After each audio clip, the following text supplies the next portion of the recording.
So how to pay off a Barclays credit card. So to pay off your Barclays credit card, you'll firstly just need to open up the Barclays app and then select the credit card that you wish to pay off. So for example here, let's say if we want to pay off this Platinum Visa, if we open it up here, it should then open you up to this dashboard here. And to make a payment, you'll just want to select make a payment right here. Then once you've done that, you'll get a list of three options.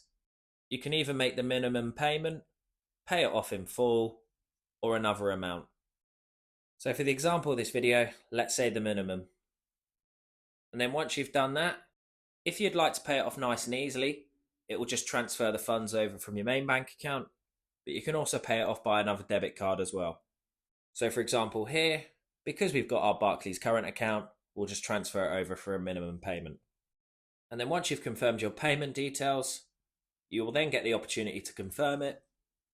And once it's confirmed, you'll then get this message here to say that you've made your credit card payment.